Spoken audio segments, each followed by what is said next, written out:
જય હિન્દ જય ભારત વિદ્યાર્થી મિત્રો, હું મનીષ સિંધી આપ સર્વે વિદ્યાર્થી મિત્રોનું સ્વાગત કરું છું વેબ સંકુલના ઓનલાઈન પ્લેટફોર્મ પર। આજે આપણે ડેલી કરંટ અફેર્સની અંદર 2 દિવસના મહત્વપૂર્ણ કરંટ અફેર્સની ચર્ચા કરવાની છે। 6 અને 7 મેના મોસ્ટ આઈએમપી કરંટ અફેર્સની આપણે ચર્ચા કરીશું, જે આપણી આવનારી પરીક્ષા માટે ખૂબ જ ઉપયોગી થઈ શકે એમ છે।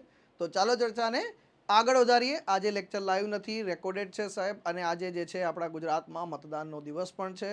તમામ વિદ્યાર્થી મિત્રો જે મતદાનની ઉંમરે પહોંચી ચૂક્યા છે, પોતાનો મતનો જે છે અધિકારનો પ્રયોગ કરજો એવી આશા રાખું છું। લેક્ચર રેકોર્ડેડ છે એટલે જેટલા પણ પ્રશ્નો આવે તો પહેલાં અટેમ્પ કરજો, અને થઈ શકે તો કોમેન્ટમાં એના જવાબ પહેલાં લખજો, અને પછી જે છે ચેક કરજો કે તમારો જવાબ સાચો પડ્યો છે કે નહીં। ચલો આગળ વધીએ, અને આગળ વધવું એ પહેલાં તમારા માટે કામની માહિતી। તમારા કામની માહિતી શું છે કે સીસીની મુખ્ય પરીક્ષા આવી રહી છે, એના માટે જે છે ગ્રુપ એ અને ગ્રુપ બીની જે પરીક્ષા છે એની તૈયારી, એક સાથે મુખ્ય પરીક્ષાની તૈયારી કરવા માટે વેબ સંકુલ લાવી રહ્યું છે 15 તારીખથી તમારા માટે બેચ। જે પણ વિદ્યાર્થી મિત્રો આ બેચમાં જોડાવા ઈચ્છે છે, આ ઓફલાઈન બેચ છે, તો સમય રહેશે સવારે 8 થી 12નો સાહેબ। ગ્રુપ એ અને બીની તૈયારી, અને ખાસ કરીને ભાષાના જે પેપર છે સાહેબ એના ઉપર ખાસ વિશેષ ધ્યાન આપવામાં આવશે આની અંદર। આ ઉપરાંત વેબ સંકુલ અમદાવાદ ખાતે પણ જે છે આપણી ઓફલાઈન બેચ શરૂ થઈ રહી છે 13 તારીખથી। તો એમાં પણ જે છે હેલ્પલાઇન નંબર લખેલો છે, વહેલા તે પહેલાંના ધોરણે જે છે રજિસ્ટ્રેશન કરાવીને પોતાનું નામ નોંધાવી દેજો। આગળ વધીએ, પહેલો પ્રશ્ન આજે દિન વિશેષમાંથી, પન્નાલાલ પટેલના સંદર્ભમાં નીચેનામાંથી કયા વિધાનોને ધ્યાનમાં લેવાના છે, કયો જવાબ સાચો આવશે? તો 3 વિધાનો છે, નક્કી કરવાનું છે કયું સાચું છે। આજે રેકોર્ડેડ છે તો પહેલાં વિડીયોને પોઝ કરજો, પોતાની કોમેન્ટ પહેલાં ડ્રોપ કરજો, અને પછી જે છે જોજો કે સાચું પડી રહ્યું છે કે ખોટું પડી રહ્યો છે તમારો જવાબ। તો એ જવાબ તો બધા વિધાનો કેવા છે? પહેલાં તો સાચા છે। તો આજે આપણે પન્નાલાલ પટેલ સાહેબનો જે છે પરિચય મેળવવાનો છે। પટેલ પન્નાલાલ નાનાલાલ, એટલે કે પન્નાલાલ નાનાલાલ પટેલ સાહેબ જે છે 7 મે 1912ના રોજ જન્મ, 6 એપ્રિલ 1989ના રોજ અવસાન। આ ન માત્ર સાહિત્યકાર, તમને એવું લાગતું હશે સાહેબ આ તો સાહિત્યકાર છે, પણ સાહિત્યકારની સાથે સાથે જે છે આપણા જીકેનો પણ એક મહત્વપૂર્ણ અંગ છે સાહેબ। પન્નાલાલ પટેલ જે છે જીકેનો પણ એક મહત્વપૂર્ણ અંગ છે, ખાસ ધ્યાન રાખી લેજો। તો જ્ઞાનપીઠ પુરસ્કાર જે છે એમણે જીત્યો સાહેબ, અને પન્નાલાલ પટેલનો જન્મ 7 મેના રોજ 1912 રાજસ્થાનના ડુંગરપુર જિલ્લાના માંડલી ગામમાં થાય છે। ગુજરાતી સાહિત્ય જગતનો ચમકતો તારલો એટલે પન્નાલાલ પટેલ સાહેબ। અભ્યાસ કેટલું? માત્ર 4 ચોપડી ભણ્યા સાહેબ। ગુજરાતી સાહિત્ય જગતના જે છે તારલાને તો બધા ઓળખે છે સાહેબ, અને કહેવાય કે સાહિત્ય ગુરુ કહેવાય છે। ઈડરના ડુંગરાઓમાં રહીને જે છે ગુજરાતની પ્રજાની જે છે તળપદી ભાષા દ્વારા ઉત્તમ સાહિત્ય જે છે એમણે રજૂ કરેલું છે। ગુજરાતી સાહિત્ય જગતમાં પહેલા એવા નવલકથાકાર સાહેબ જેમના દ્વારા રચિત વાર્તા પર જે છે ફિલ્મને શ્રેષ્ઠ પ્રાદેશિક ફિલ્મ તરીકેનો જે છે રાષ્ટ્રીય પુરસ્કાર પણ મળે છે। આ ઉપરાંત એમની દ્વારા રચિત વાર્તા કંકુના આધારે દિગ્દર્શક કાંતિલાલ રાઠોડની ફિલ્મ કંકુ જે છે એ શિકાગોના આંતરરાષ્ટ્રીય ફિલ્મ મહોત્સવની અંદર સાહેબ જ્યારે બતાવવામાં આવી તો લોકો જે છે ધગ રહી ગયા સાહેબ આની અંદર। 1950માં પન્નાલાલ પટેલને તેમના અમૂલ્ય પ્રદાન બદલ ગુજરાત સરકાર તરફથી જે છે ગુજરાતી સાહિત્યનો સર્વોચ્ચ પુરસ્કાર રણજીત રામ સુવર્ણચંદ્રક જે છે એનાયત કરવામાં આવે છે। ભારત સરકારે ભારતીય સાહિત્યનો જે છે આપવામાં આવતો સર્વોચ્ચ પુરસ્કાર એટલે કે જ્ઞાનપીઠ પુરસ્કાર 1985માં એમની રચના માનવીની ભવાઈ માટે જે છે આપીને એમનું સન્માન કરે છે સાહેબ। બાળક પન્નાલાલે જે છે મીઠી હલકે ગાયેલા ભજનથી પ્રસન્ન થઈને ઈડરના રાજા એમને પોતાની સાથે લઈ ગયા, અને ત્યાંની કેસરી બોર્ડિંગમાં રહીને જે છે અભ્યાસ કરવાની સગવડ કરી આપી। શાળા જીવન દરમિયાન જે છે એમના મિત્ર હતા ઉમાશંકર જોશી, ગુજરાતી સાહિત્યનો જે છે એક અમર નામ કે જે જ્ઞાનપીઠ પુરસ્કાર જીતનારા પ્રથમ ગુજરાતી પણ રહ્યા સાહેબ। બંને મિત્રોની જે છે એવી અદ્ભુત જોડ કે પહેલો જ્ઞાનપીઠ પુરસ્કાર સૌ પ્રથમ જીતનાર ગુજરાતી સાહિત્યકાર ઉમાશંકર જોશી બીજી વખત મળે છે માનવીની ભવાઈ માટે જે છે પન્નાલાલ પટેલને। એમની પ્રથમ નવલકથા અમદાવાદના એક સદસ્યના ગૃહે નોકરી કરતા જે છે સ્થાન પર એમણે લખી હતી। એમણે લેખકનો જે લેખન તરીકેનો પ્રારંભ શેઠની શારદા આ ટૂંકી વાર્તાથી કરે છે।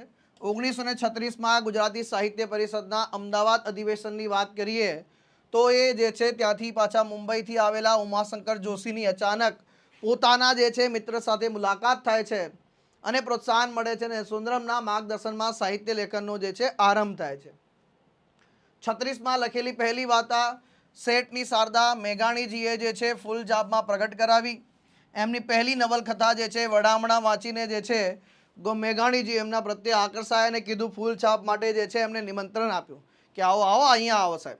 22 દિવસમાં લખેલી મળેલા જીવથી સર્જક તરીકે જે છે લોકોએ સંપૂર્ણપણે જે છે સાહિત્ય જગતની અંદર નામ ઉભરી આવ્યું સાહેબ. 4-5 વર્ષ મુંબઈની એનઆર આચાર્યની જે છે ફિલ્મ કંપનીમાં પટકથા લેખક તરીકે કાર્ય કરે છે.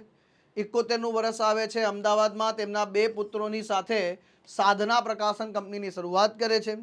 79માં વડોદરામાં મળેલી ગુજરાતી સાહિત્ય પરિષદના સર્જન વિભાગના એમને પ્રમુખ બનાવવામાં આવે છે.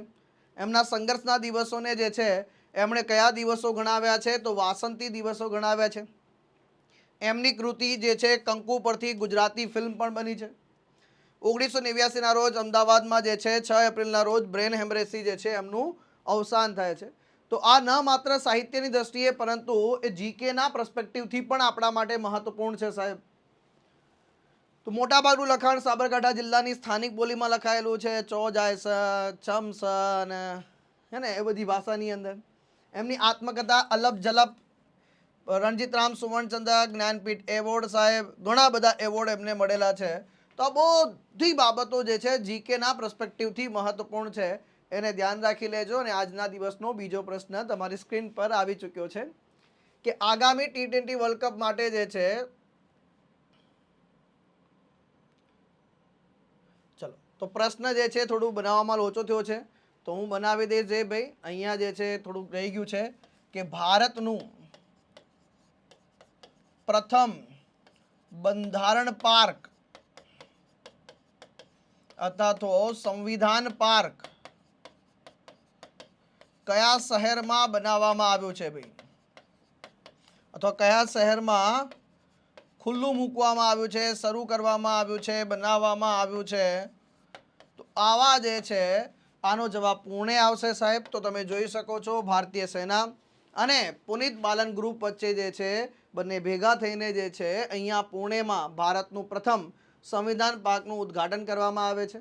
લેફ્ટનન્ટ જનરલ અજય કુમાર સિંહ સાહેબનું કહેવું છે કે આપણે જે સપના જોઈ રહ્યા છે 2047નું ભારત અને આપણે ભારતને જે છે વિકસિત ભારત તરફ લઈ જઈ રહ્યા છે સાહેબ, તો એ બંધારણમાં દર્શાવેલી આપણી ફરજોની જે છે સૌથી મોટી, આપણા જેટલા અધિકારો આપણને ખ્યાલ છે એટલી ફરજો પણ આપણને ખ્યાલ હોવી જોઈએ. એટલે કે જો 2047માં એક વિકસિત ભારતની આપણે પરિકલ્પના કરી રહ્યા છે તો એમાં તમામ નાગરિકોનો પણ એટલો જ જે છે દરેક નાગરિકની જે છે પોતાની ફરજ જો અદા કરે તો ઓટોમેટિક આપણે થઈ જઈએ. ત્રીજો પ્રશ્ન કે ભાઈ દર વર્ષે તમને બધાને ખબર છે કે 3 મેના રોજ જે છે પ્રેસની આઝાદીનો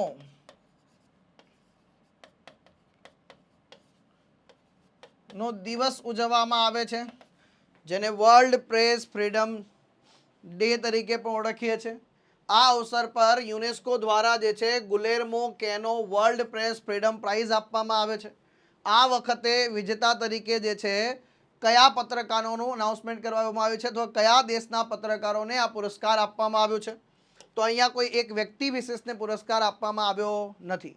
તો હાલમાં તમને ખ્યાલ હશે કે ગાઝા અને ઇઝરાયલ વચ્ચે જે ઘમાસાન યુદ્ધ ચાલી રહ્યું છે એમાં લગભગ 40 જેટલા પત્રકારોનું તો અવસાન પણ થઈ ચૂક્યું છે સાહેબ આની અંદર. અને એવી જે છે વિકટ પરિસ્થિતિમાં પણ જે ગાઝા પટ્ટીમાં જે છે પત્રકારોએ જે ભૂમિકા ભજવી છે એવા પેલેસ્ટિયન પત્રકારો જે છે એમને જે છે આ ગુલેર્મો કોનો ફ્રીડમ પ્રાઇઝ પુરસ્કારથી સન્માનિત કરવામાં આવ્યા છે. તો અહીંયા જોઈ શકો છો કે પત્રકાર છે બિચારા જે છે આ પ્રકારે જે છે યુદ્ધની પરિસ્થિતિમાં જે છે આ પોતે પત્રકારિત્વ કરી રહ્યા છે સાહેબ. તો આ સરસ મજાનું જે છે આયોજન કરવામાં આવે છે ચીલી ખાતે અને ત્યાં જે છે આ પુરસ્કાર આપવામાં આવે છે. યુનેસ્કો દ્વારા પત્રકારની સ્વતંત્રતા માટે જે અદ્ભુત કાર્ય કરી રહેલા છે એ કોઈ વ્યક્તિ હોય અથવા તો કોઈ સંસ્થા હોય અથવા સમૂહ હોય એને ગુલેર્મો કેનો વર્લ્ડ પ્રેસ ફ્રીડમ પ્રાઇઝથી પુરસ્કારથી નવાજવામાં આવે છે. આ એવોર્ડની શરૂઆત 1997માં કરવામાં આવે છે. આ એ પુરસ્કારની સ્થાપના યુનેસ્કોના એક્ઝિક્યુટિવ બોર્ડની પહેલથી, જે આ યુનેસ્કોની સર્વોચ્ચ સંસ્થા કહેવામાં આવે છે, તો યુનેસ્કોની જે છે જનરલ એસેમ્બલી અને એના સંપૂર્ણ કાર્યકાળ લાગુ કરવા માટેનું કામ એક્ઝિક્યુટિવ બોડી દ્વારા કરવામાં આવે છે અને એની સલાહથી આ પુરસ્કારની સ્થાપના કરવામાં આવી છે. આ પુરસ્કારનું નામ કોના નામ પર રાખવામાં આવ્યું છે? તો કોલંબિયાના પત્રકાર છે ગિલેર્મો કોનો ઇસાજા ના સન્માનમાં રાખવામાં આવ્યું છે. 17 ડિસેમ્બર 1986ની વાત છે. કોલંબિયાના બોગોટામાં એમના અખબાર અલ એક્સપોર્ટાટોરની ઓફિસની સામે, એમની ઓફિસની સામે જ જે છે આ પત્રકારત્વને, એટલે આ પત્રકાર ભૈયાને જે છે એ સત્ય છાપવા માટે, એટલે કે અમુક હોય ને સાહેબ ગેંગ વોરવાળા લોકો, તો જો સત્ય છાપે તો એમણે ધમકી આપી કે જો તમે આ છાપવાનું બંધ નહીં કર્યું તો તમારી જે છે મર્ડર કરી દેવામાં આવશે. પણ આ ભાઈ જે છે એ પોતાના પદથી જે છે, એટલે કે પોતાના અડિગ મનમાં માનવીને હિમાલય પર નડતો નથી, પણ અહીંયા જે છે આમને મોત નડે છે, પરંતુ એમના સન્માનમાં પુરસ્કાર આપવામાં આવે છે. ત્યાર પછી ચોથો પ્રશ્ન છે કે ભારતમાં કઈ કંપનીનું સાણંદ ખાતે બનેલું યુનિટ જે છે એ 2025માં સ્થાનિક રીતે બનાવેલ સેમિકન્ડક્ટર ચિપ્સની જે છે પ્રથમ બેચ બહાર પાડવાનો છે? તો તમને ખ્યાલ છે કે સેમિકન્ડક્ટરનું જે છે ચિપ માટે હબ બની રહ્યું છે ભારતમાં પણ ગુજરાત, એમાં પણ અમેરિકાની જે છે સેમિકન્ડક્ટર ચિપ બનાવનારી કંપની માઇક્રોન, એના માટે જો વાત કરીએ સાહેબ, તો એણે પોતાનો જે છે પ્લાન્ટ સાણંદમાં નાખ્યો છે. 2025 સુધીમાં જે છે પહેલી બેચ એ રિલીઝ કરવામાં આવશે, તો માઇક્રોન કંપની છે. આ ઉપરાંત જે છે આપણા દેશમાં સેમિકન્ડક્ટર એસેમ્બલી માટેના ટોટલ 3 પ્લાન્ટ બની રહ્યા છે સાહેબ. આ 3 પ્લાન્ટમાંથી જે છે 2 ગુજરાતમાં છે. ગુજરાતમાં કઈ જગ્યાએ છે સાહેબ? તો એક સાણંદ ખાતે છે અને એક ધોલેરા ખાતે છે સાહેબ. ક્યાં છે? એક સાણંદ ખાતે, એક ધોલેરા ખાતે, અને ખાસ કરીને વાત કરીએ તો આસામમાં પણ એક પ્લાન્ટ બની રહ્યો છે. ઉત્તર પૂર્વનો પહેલો સેમિકન્ડક્ટર પ્લાન્ટ જે છે એ અહીંયા બની રહ્યો છે. ત્યાર પછી 5મા નંબરનો પ્રશ્ન બહુ સરસ મજાનો છે, મોસ્ટ આઈએમપી છે સાહેબ, આને 7 સ્ટાર લગાવી દેજો, કે goods and service tax appellate tribunal, એટલે કે જી સ્ટેટની વાત કરીએ, એના પ્રમુખ અથવા તો પ્રેસિડેન્ટ અથવા તો અધ્યક્ષ, અલગ અલગ શબ્દો લખેલા આવે, કોને નિયુક્ત કરવામાં આવ્યા છે? તો સાહેબ સંજય કુમાર મિશ્રાજીને બનાવવામાં આવ્યા છે.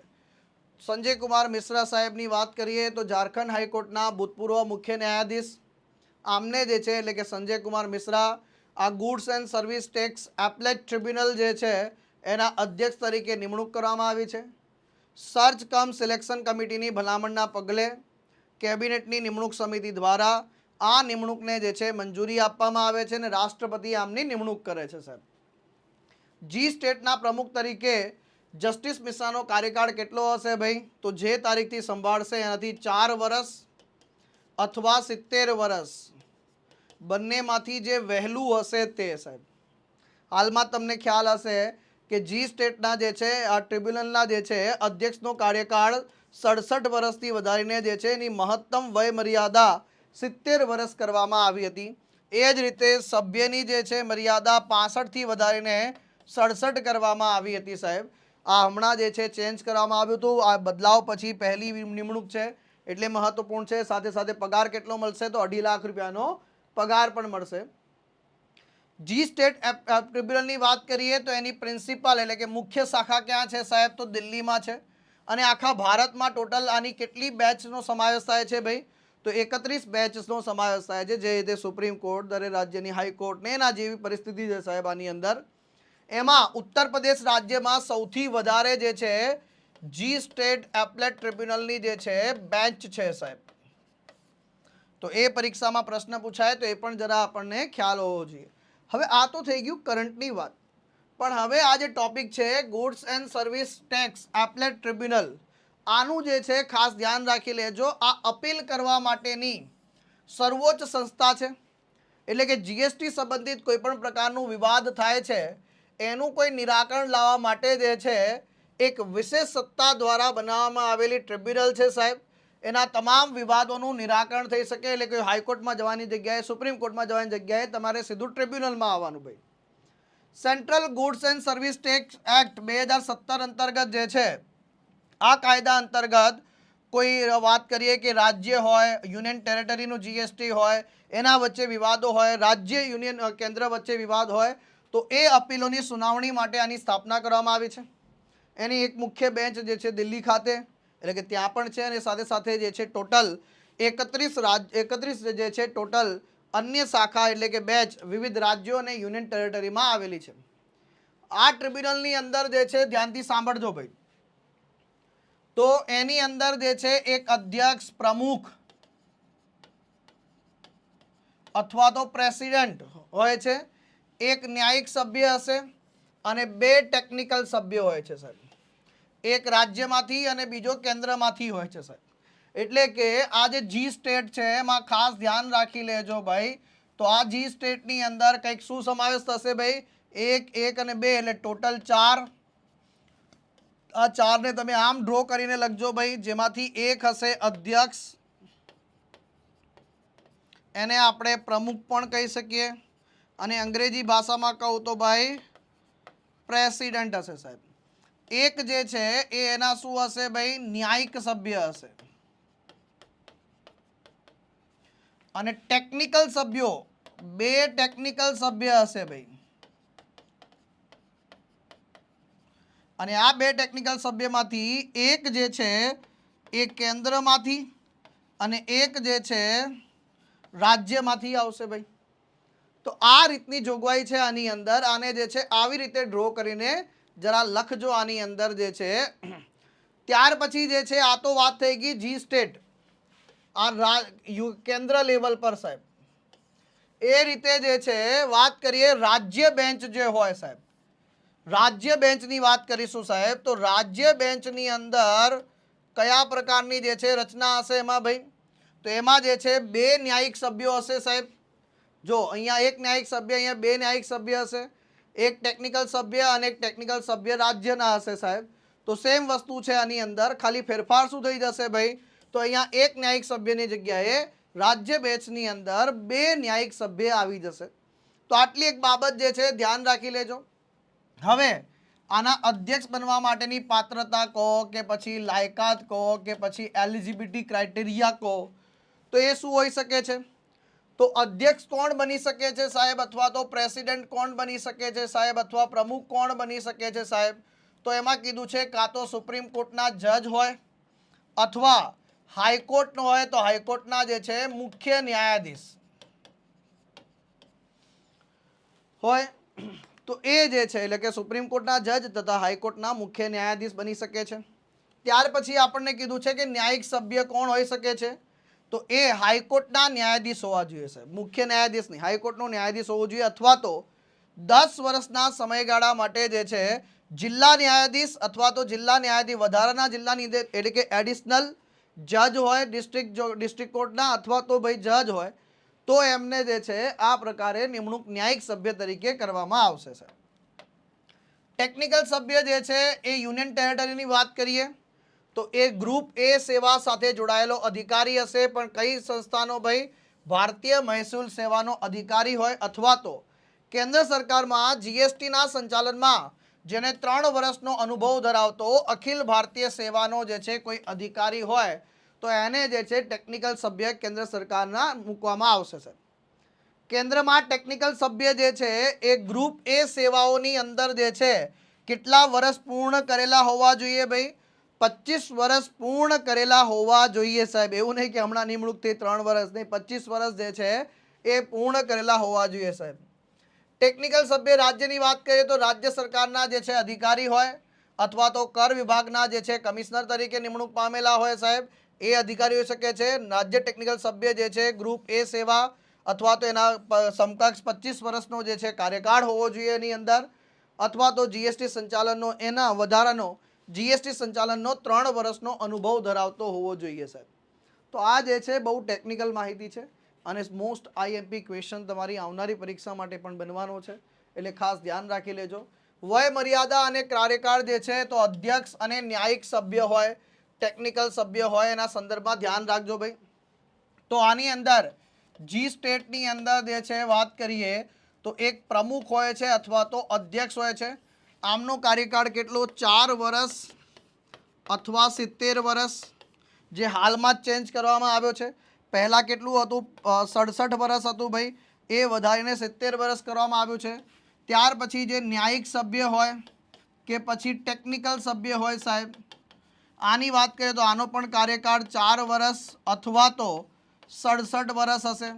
પહેલાં કેટલું હતું ભાઈ, તો 65 વર્ષ હતું સાહેબ આની અંદર. તો આ પ્રકારનું જે છે આ રીતે ચાર્ટ બનાવીને યાદ રાખવાનો પ્રયાસ કરજો. જ્યારે જે છે આ પ્રકારની બેચ કંઈક સાંભળશે તો આ જે છે કેસ ચલાવવા માટે જે છે સિવિલ કોર્ટની જે છે સમકક્ષ કાર્ય કરશે, એટલે કે અર્ધ ન્યાયિક સંસ્થાનો દરજ્જો પ્રાપ્ત થઈ જશે ઓટોમેટિકલી આને છે. એ શું કરી શકે છે, કોઈ પણ ઓર્ડર પાસ કરી શકે છે, કેસની સુનાવણી જે છે પરિણામ ડિક્લેર કરી શકે છે, ચુકાદો આપી શકે છે, કોઈના ઉપર દંડ લગાવી શકે છે, અથવા તો કોઈનું રજિસ્ટ્રેશન જે છે એ પણ રદ કરી શકે છે. તો આ સરસ મજાની જે માહિતી છે કે તમે જે છે અલગ અલગ પ્રકારની જે છે ઓર્ગેનાઇઝેશન ભણો છો એમાંથી એક તમારે આ પણ ભણવાની રહેશે. પૃથ્વીના ચુંબકીય ક્ષેત્રના સૌથી જૂના પુરાવા પાળનારા ખડકો કઈ જગ્યાએ એકત્રિત કરવામાં આવ્યા છે? તો સાહેબ અત્યાર સુધી તમને બધાને ખ્યાલ છે કે દુનિયા માટે સૌથી રહસ્યમય હોય તો કોઈ સવાલ હોય મોટો તો બ્રહ્માંડની ઉત્પત્તિની સાથે સાથે જે છે જીવન, જેમ આપણું જીવનચક્ર ચાલે છે, કેવી રીતે ચાલી રહ્યું છે સાહેબ, કેમ પૃથ્વી પર અસ્તિત્વમાં આવ્યું છે સાહેબ, એ બહુ લાંબા ઘણા બધા પ્રશ્નો છે સાહેબ, પૃથ્વીની ઉત્પત્તિને એના સંદર્ભમાં રહેલા છે. તો આ બધાની પાછળ ઘણી બધી પ્રોસેસ છે. એમાંથી એક છે પૃથ્વીનું ચુંબકીય ક્ષેત્ર. એને જે છે અત્યાર સુધી બાકી બધાનો ટાઈમ લેપ્સ બધાને ખબર હતી કે આ આટલા વર્ષ દોરાયું છે, આ આટલા વર્ષ પહેલાં છે, પરંતુ પૃથ્વીના ચુંબકીય ક્ષેત્રનો કોઈ એક્ઝેક્ટ જે છે સમયગાળો નિર્ધારિત હતો નહીં. ફાઇનલી જે છે અહીંયા ગ્રીનલેન્ડ ખાતેથી જે છે એવા ખડકો મળી આવ્યા કે જેના ઉપરથી જે છે પૃથ્વીના ચુંબકીય ક્ષેત્રનો એક્ઝેક્ટ સમયગાળો પણ જે છે અંદાજ કાઢવામાં આવ્યો છે. હવે પૃથ્વીનું જે છે ચુંબકીય ક્ષેત્ર તો સાહેબ તમને બધાને ખબર છે કે રેનકોટની જેમ કાર્ય કરે છે આપણા માટે.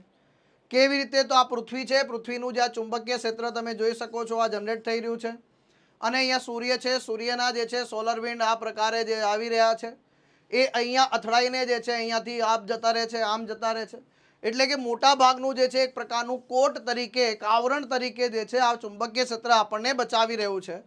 તો સાહેબ આ ચુંબકીય ક્ષેત્ર વિશે જ માહિતી ખબર નહોતી કઈને પણ. તો આ બાજુ પૃથ્વી તમે જોઈ શકો છો, આ પ્રકારનું ચુંબકીય ક્ષેત્ર છે, આ રીતે આવે છે ને આમ જતું રહે છે, બાયપાસ કરીને જતું રહે છે. જો આ ચુંબકીય ક્ષેત્ર ન હોત તો અહીંયા જે છે જીવન અસ્તિત્વ હોત ને, ઇમ્પોસિબલ હોત જીવન સાહેબ. જીવન શું થઈ જાત? ઇમ્પોસિબલ થઈ જાત, અશક્ય થઈ જાત આની અંદર સાહેબ. તો પ્રાચીન ખડકો જે પૃથ્વીના પ્રારંભિક ચુંબકીય ક્ષેત્રના પુરાવા આપી રહ્યા છે એના અવશેષો શોધી કાઢવામાં આવ્યા છે ગ્રીનલેન્ડ ખાતે જે છે MIT અને ઓક્સફર્ડ યુનિવર્સિટીના જે ભૂસ્તર શાસ્ત્રીઓ જે છે એ બધાએ ભેગા થઈને શોધી કાઢ્યા છે. તો ગ્રીનલેન્ડના દક્ષિણ પશ્ચિમ ઈશુઆ ખાતે સુપ્રપૃષ્ઠલ પટ્ટામાં જે છે ખડકોની રચનાનો અભ્યાસના નમૂના લેવામાં આવ્યા અને એનું સંપૂર્ણ જે છે એનાલિસિસ કરવામાં આવે છે. ખડકોના જે નમૂના છે બેન્ડેડ આયન ફોર્મેશનના હતા, એટલે કે આયન એની અંદર જે છે લો રહેલું હતું સાહેબ. આ એક ખડકોનો પ્રકાર છે જે આયન સમૃદ્ધ હોય છે, સિલિકા સમૃદ્ધ હોય છે સાહેબ. આનો મુખ્ય ઉદ્દેશ્ય આ પ્રકારનો શું છે? તો પૃથ્વીના ચુંબકીય ક્ષેત્રની ઓળખ ધરાવતા ખડકોને શોધવા. જ્યારે સૌથી પહેલાં એ બન્યા અને એની આજુબાજુ જે છે તમને જે છે આ પ્રકારનું જે છે ચુંબકીય ક્ષેત્ર બન્યું છે. તો એમાં કઈ પ્રક્રિયાનો પ્રયોગ કરવામાં આવ્યો છે? તો રીમેગ્નેટાઇઝેશનની પ્રક્રિયાનો પ્રયોગ કરવામાં આવ્યો છે. એટલે કે લીડ રેશિયો માટે યુરેનિયમનો આ લોકોએ ઉપયોગ કર્યો અને કેટલાક ચુંબકીય ખનિજો લગભગ આમાંથી જે મળી આવ્યા એ 3.7 અબજ વર્ષ જૂનું છે. એટલે કે પૃથ્વીનું ચુંબકીય ક્ષેત્ર જે છે એ કેટલા વર્ષ જૂનું છે? 3.7 અબજ વર્ષ જૂનું છે એવું કહેવા માંગે છે. તો આ જૂના હોવાનું છે ભાઈ. આની અંદર જે છે આ ચુંબકીય ક્ષેત્ર જે છે 15 માઇક્રો ટેસ્લા છે સાહેબ, અને અત્યારે હાલ જે છે પૃથ્વીનું ચુંબકીય ક્ષેત્ર 30 માઇક્રો ટેસ્લા છે સાહેબ. તો આ જે છે એક પ્રકારનો યુનિટ છે સાહેબ ચુંબકીય ક્ષેત્ર માટેનો. ચલો, પૃથ્વીનું ચુંબકીય ક્ષેત્ર તો જીઓમેગ્નેટિક ફિલ્ડ તરીકે ઓળખવામાં આવે છે. ગ્રહના આંતરિક ભાગમાં ઉત્પન્ન થાય છે અને અવકાશ સુધી જે છે વિસ્તરે છે સાહેબ, જેને મેગ્નેટોસ્ફિયર તરીકે પણ ઓળખવામાં આવે છે. અને આ એક આખું જનરેટ કરે છે આની અંદર. તો પૃથ્વીના આંતરિક રચના જે કોર છે સાહેબ આની અંદર આ ઇનર કોરમાંથી ઉત્પન્ન થઈને આઉટર કોર સુધી જાય છે અને આ બહાર જે છે સ્ફુરણ થાય છે. એટલે તમે જોઈ શકો છો કે આ કેવી રીતે આ કહેવાય કે કરંટ જનરેટ થાય છે આની અંદર, અને અંદર જે છે ઇનર ભાગની અંદર સોલિડ પાર્ટ રહેલો છે, એની જે હીટના લીધે એની બહારની પાછળ લિક્વિડ રહેલો છે, લિક્વિડના લીધે જે છે એ હીટ વધારે ગરમ થાય છે, એના લીધે આ કરંટ જનરેટ થાય છે સાહેબ આની અંદર. તો કન્વેન્શનલ કરંટ હોય છે એની અંદર. આપણું જે છે નોર્થ પોલ સાઉથ પોલ આપણને બધાને ખબર છે આનું, એના લીધે જે છે આખું મેગ્નેટિક ફિલ્ડ જનરેટ થઈ રહ્યું છે, અને કંઈક આવી જે છે એની રચના ધારણ કરી લે છે આપણા આજુબાજુ જે છે. તો આ મેગ્નેટિક નોર્થ પોલ જે છે, આ બાજુ જે છે જિયોગ્રાફિક સાઉથ પોલ છે. તો જિયોગ્રાફિક સાઉથ પોલ અને મેગ્નેટિક સાઉથ પોલ, અને આખી સ્ટ્રક્ચર જે છે તમે ભણ્યા પણ હશો સાહેબ. પણ આ જે છે બહુ અદ્ભુત સંશોધન કરવામાં આવ્યું છે એવું કહી શકાય સાહેબ. તો સૌપ્રથમ જે છે બ્રિટિશ ધ્રુવીય સંશોધક જેમ્સ ક્લાર્ક રોઝ જે છે આ ભૈયા હતા, જેણે 1831માં કેનેડાના નુનાવ્રત પ્રદેશમાં બુથિસ દ્વીપકલ્પ પર જે છે ચુંબકીય ઉત્તર ધ્રુવ જે છે એને શોધી કાઢ્યો હતો ભાઈ. તો ચુંબકીય ઉત્તર ધ્રુવની ઓળખ કોણે કરી હતી? આ એક જીકેનો પ્રશ્ન છે. સ્થાન ચુંબકીય ધ્રુવો જ્યાં આકર્ષણની ચુંબકીય રેખાઓ પૃથ્વીમાં પ્રવેશે છે ત્યાં આવેલું છે સાહેબ. તો તમે જોઈ શકો છો આ પૃથ્વીમાં પ્રવેશે છે સાહેબ. ચુંબકીય ઉત્તર ધ્રુવને નોર્થ ડીપ પોલ તરીકે પણ ઓળખવામાં આવે છે. ઉત્તરી કેનેડામાં એલ્સમેર ટાપુ પર છે સાહેબ. ચુંબકીય ઉત્તર ધ્રુવ જે છે ભૌગોલિક ઉત્તર ધ્રુવથી લગભગ 310 માઇલ એટલે કે 500 કિલોમીટર દૂર છે સાહેબ. આમાં ઘણા ફેક્ટ તો તમને એવા જ પણ સ્ટુડન્ટ પણ હશે, આપણા મેજોરિટી સ્ટુડન્ટ આપણા એવા હશે કે આ બધા ફેક્ટ એમના માટે બિલકુલ નવા હશે, એટલે કે પહેલી વખત જાણતા હશે. અને ધ્યાન રાખજો ભાઈ, જે વ્યવહારુ વિજ્ઞાન છે એની અંદર આ વધારે મહત્વપૂર્ણ છે. હવે અન્ય ગ્રહો પર ચુંબકીય ક્ષેત્રની વાત કરીએ તો ગુરુ વાત કરીએ, શનિ, યુરેનસ, નેપચ્યુન, આ ચુંબકીય આ બધામાં જશે જે ચુંબકીય ક્ષેત્ર છે સાહેબ એ પૃથ્વી કરતાં વધારે જે છે મજબૂત ચુંબકીય ક્ષેત્ર ધરાવે છે સાહેબ. ચુંબકીય ક્ષેત્ર વિનાના ગ્રહો જે છે, એક છે મંગળ, તેની પાસે પૂરતી આંતરિક ગરમી નથી સાહેબ, કારણ કે આંતરિક ગરમી હોવી જોઈએ સાહેબ. અને ચુંબકીય ક્ષેત્ર પેદા જરૂરી જે છે આંતરિક પ્રવાહી પણ ધરાવતું નથી. શુક્ર તે પ્રવાહી કોર ધરાવે છે, પરંતુ ચુંબકીય ક્ષેત્ર ઉત્પન્ન કરવા માટે એ ઝડપથી ફરી શકતું નથી. ફટાફટ એની ધુરી પર જે છે ફરવું પડે સાહેબ, એ ફરી શકતું નથી. એટલા માટે તો આ બધી બાબતો છે બહુ બેઝિક ટુ એડવાન્સ છે સાહેબ. આ ટેકનિકલ બાબતો છે એને સમજીને ધ્યાનથી ઉતારજો, અને તમને પણ લાગે કે સાહેબ આ તો કંઈક નયા હે સાહેબ, કુછ નયા હે, અદ્ભુત હે, તો કોમેન્ટ બોક્સ કરજો સાહેબ કે પૃથ્વીના ચુંબકીય ક્ષેત્ર વિશે તમે કંઈક જાણતા હો તો લખજો, તો બીજા વિદ્યાર્થી મિત્રોને પણ મદદ થાય સાહેબ. ચીનના ચેંગઈ-6 મિશનને લોન્ચ કરવા માટે ઉપયોગમાં લેવાયેલા રોકેટનું નામ શું છે ભાઈ? ઉપયોગમાં લેવાયેલા રોકેટનું નામ શું છે? તો લોંગ માર્ચ 5 રોકેટ સાહેબ. શું છે? લોંગ માર્ચ 5 રોકેટ છે સાહેબ આની અંદર. તો ભારતના ચંદ્રયાન 3 મિશનની સફળતા બાદ બધા લોકો જાગી ચૂક્યા છે સાહેબ. હવે ચીન બી જાગી ગયું છે કે અત્યારે જ સમય છે, નહીં તો ભારત આપણા કરતાં સ્પેસમાં ક્યાંક આગળ નીકળી ન જાય સાહેબ આની અંદર. તો આ મિશનનું નામ ચેંગઈ-6 મિશન રાખવામાં આવ્યું છે, અને તેમાં પાકિસ્તાનનો આઈક્યુબ સેટેલાઇટ જે છે એ લગાવવામાં આવેલો છે સાહેબ. આ સેટેલાઇટમાં 2 કેમેરા છે સાહેબ, જે ચંદ્રની સપાટીની જે છે તસવીરો લઈ રહ્યા છે સાહેબ. શું લઈ રહ્યા છે? ચંદ્રની, આમ પાકિસ્તાને પણ મોકલ્યો છે. ચંદ્ર મિશનને હેનાન ટાપુ પર જે છે વેનચાંગ સ્પેસ સાઇટ પરથી લોંગ માર્ચ 5 રોકેટ દ્વારા લોન્ચ કરવામાં આવ્યો છે આની અંદર સાહેબ. આનું મુખ્ય શા માટે ચર્ચામાં છે આખા વિશ્વના પટલ પર? કારણ કે આને કહેવામાં આવ્યું છે કે far side of the moon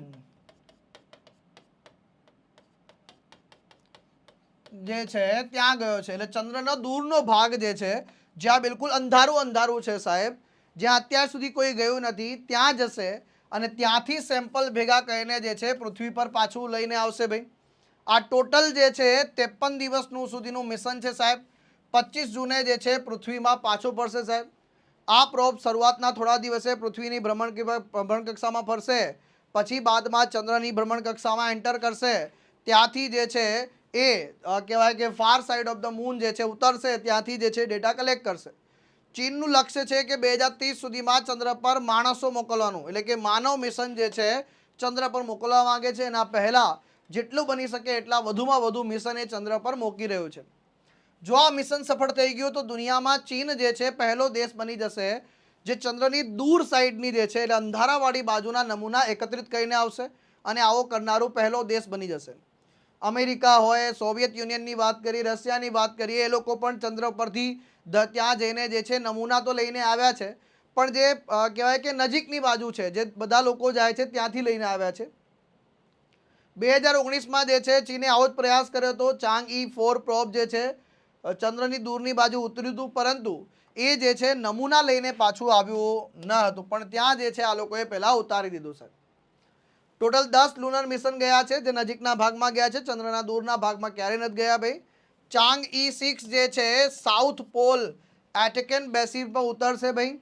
ચંદ્રના 3 સૌથી મોટા અને મુખ્ય ભૂમિભાગોના એક છે, જે ચંદ્રની દૂરની સાઈડ પર જે ખડકો છે એ ખડકો પર ઉતરશે, જેનું સાયન્ટિફિક વેલ્યુ પણ ખૂબ વધારે છે અને એના ઉપર ઉતરવાનું લક્ષ્ય છે. દૂરની બાજુનો ભાગ પૃથ્વીની સૌથી દૂર છે અને કેટલીક વાર તેને જે છે ચંદ્રનો અંધકારવાળો ભાગ કહેવામાં આવે છે. આ ભાગ જે છે દેખાતો નથી અને તેના વિશે માહિતી પણ નથી સાહેબ.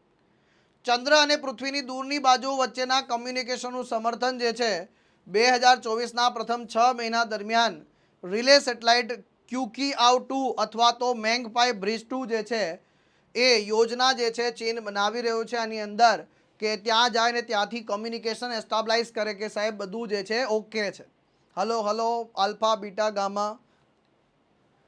ચીન જે છે ચાંગ મિશન જે છે આંતરરાષ્ટ્રીય સહયોગ પણ છે સાહેબ આની અંદર સાહેબ, એટલે કે આંતરરાષ્ટ્રીય લેવલ પર સહયોગ પણ મળી રહ્યો છે. જેમ પાકિસ્તાનનો સેટેલાઇટ છે એનો જ ભાગ છે સાહેબ.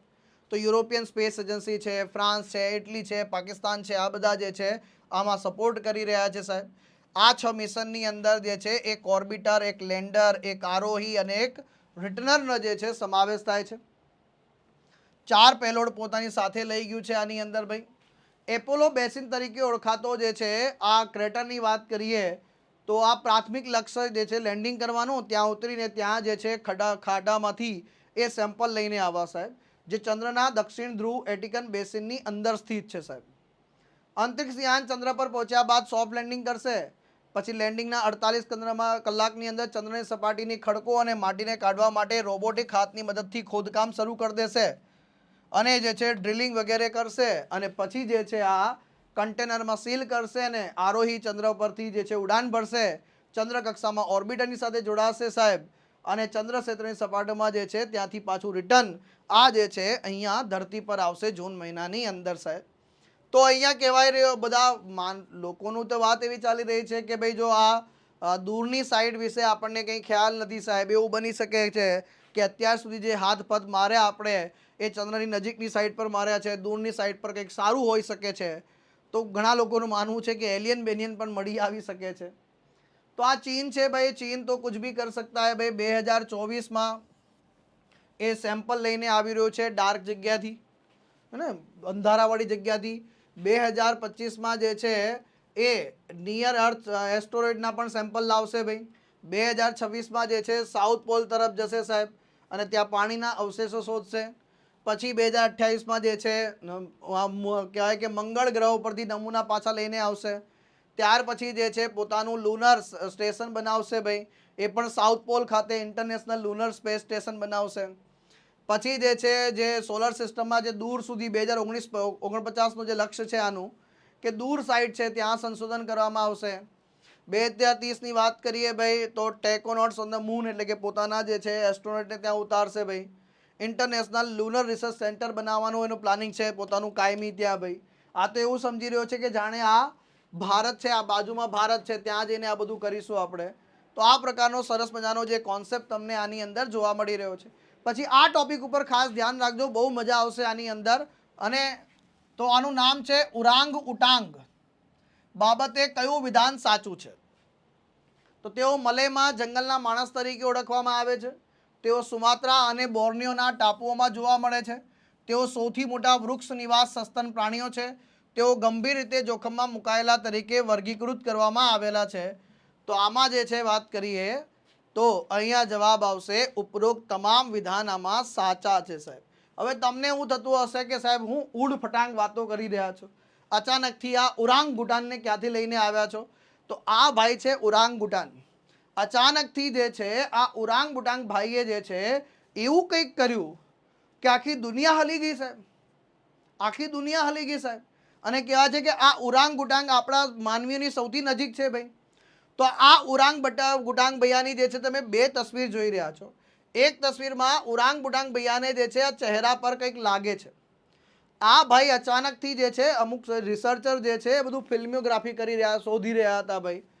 એમાં જે વાત કરીએ તો આ ઉરાંગ ગુટાંગ ભૈયા જે છે એ કોઈક જે છે ઝાડનું પત્તું જે છે લે છે, એટલે કે વૃક્ષમાં જે છે આ રીતે વૃક્ષમાંથી જે છે પકડે છે અને પોતાને મોઢામાં ચાવે છે અને પછી જે છે અહીંયા લગાવી દે છે.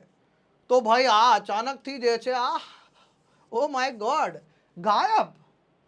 તો તમે બી થાઓ ને ભાઈ, અચાનક તમે બી વિચાર કરો કે આ ભાઈ આ ઉરાંગ ગુટાંગ ભૈયા છે, આમ કઈ ડાળખી લીધી, ચાવી લગાવી દીધી, ગાયબ.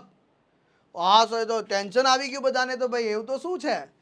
તો ઇન્ડોનેશિયાના સુમાત્રા ટાપુ પર જે છે એક મેલ ઉરાંગુટાન એના ચહેરા પર લાગેલા ઘાની સારવાર માટે એક ઔષધીય વનસ્પતિનો ઉપયોગ કરે છે અને જર્મન અને ઇન્ડોનેશિયન વૈજ્ઞાનિકો દ્વારા વિડીયો પર આને રેકોર્ડ કરવામાં આવે છે. તો સામાન્ય ચિમ્પાન્જી, ગોરિલા અને બોનોનોબસ સાથે ઉરાંગુટાન જે છે એક મહાન વાનરોની હાલની પ્રજાતિઓમાંથી એક ગણવામાં આવે છે સાહેબ. આને તેઓ તેમના રહેઠાણની પસંદગીના કારણે મલયમાં જે છે જંગલના માણસ, તેઓ સુમાત્રા, ઇન્ડોનેશિયા અને બોર્નિયા એટલે કે મલેશિયા, ઇન્ડોનેશિયા અને બ્રુનેઈ વચ્ચે આ વિભાજિત થયેલા છે, ત્યાં જોવા મળે છે. 3 પ્રકારના ઉરાંગુટાન છે. એક સુમાત્રન ઉરાંગુટાન, બીજો બોર્નિયન અને ત્રીજો છે તપાનુલી. કેટલા છે ભાઈ? તપાનુલી. તેઓ સૌથી મોટા વૃક્ષ પર રહેતા સસ્તન પ્રાણીઓ છે અને તેમના ડીએનએ જે છે 97% ભાગને માનવો સાથે જે છે નજીકથી સંબંધ ધરાવે છે ભાઈ. લાંબા હાથ, ભૂરી ચામડી, લાંબા છૂટાછવાયા લાલ ભૂરા વાળ ધરાવતા હોય છે. મેરુદંડી સમુદાયનું પૃષ્ઠ વર્ગનું જે છે સસ્તન પ્રાણી ગંભીરમાં મુકાયેલી કેટેગરીમાં મૂકવામાં આવ્યું છે. મુખ્ય કારણ છે એનું જે વસવાટનું નુકસાન થવું, પછી વન કાપી રહ્યા છે એના કારણે ગેરકાયદેસર આનો શિકાર થઈ રહ્યો છે સાહેબ. ઉરાંગુટાન અત્યંત બુદ્ધિશાળી છે અને જટિલ સામાજિક વર્તણૂકો પણ દર્શાવે છે, જેનું એક એક્ઝામ્પલ અહીંયા છે કે સાહેબ એણે પોતાની સારવાર જાતે કરી લીધી અને ખબર છે કે કઈ વનસ્પતિનો જે છે આપણે ઉપયોગ કરવાનો છે આ મારા ઘાવ માટે સાહેબ. તો આ જે છે ખાસિયત છે આની ઉરાંગુટાન ભૈયાની સાહેબ. અને ખરેખર એક દિવસ આપણે પણ મુલાકાત કરવી જોઈએ આમની. અને એક સરસ મજાની મુલાકાત કે વેબ સંકુલ ગાંધીનગર ખાતે રૂબરૂ કોચિંગ, વેબ સંકુલ ગાંધીનગર ખાતે ઓફલાઈન બેચ શરૂ થઈ રહી છે 15 મે 2024થી સાહેબ. સમય છે 8 થી 12નો સાહેબ. કયો છે? 8 થી 12નો જે છે સમયગાળો છે સાહેબ. વધુ માહિતી માટે પોતાનું નામ તમે રજીસ્ટર કરવા માટે વહેલા તે પહેલાંના ધોરણે આપેલા હેલ્પલાઇન નંબરનો સંપર્ક સાધી શકો છો, અથવા તો કાં તો સીધા તમે સંસ્થાએ પણ આવી શકો છો સાહેબ. હવે સમય થઈ ગયો છે આજના દિવસના 3 પ્રશ્નોનો. આ 3 પ્રશ્નોના જવાબ પાછલા દિવસના કરંટ અફેર્સમાંથી છે સાહેબ. તમારે આના જવાબ તમારે આપવાના છે. તો ગ્રીન ઓસ્કાર વ્હાઇટલી ગોલ્ડ એવોર્ડ જે છે કોને મળ્યો છે સાહેબ? વિશ્વ પ્રેસ સ્વતંત્રતા દિવસ ક્યારે ઉજવવામાં આવે છે? કઈ સંસ્થાને તેના ખર્ચ અસરકારક ઇન્વર્ટર માટે પેટન્ટ એનાયત કરવામાં આવી છે? તો આ જે છે તો કઈ આઈઆઈટીને સાહેબ તમારા માટે થોડુંક સરળ કરી દઈએ. તો આ હતા આપણા આજના દિવસના મોસ્ટ આઈએમપી કરંટ અફેર્સ. આશા રાખું છું લેક્ચર શરૂથી લઈને અંત સુધી તમે જોયો હશે સાહેબ.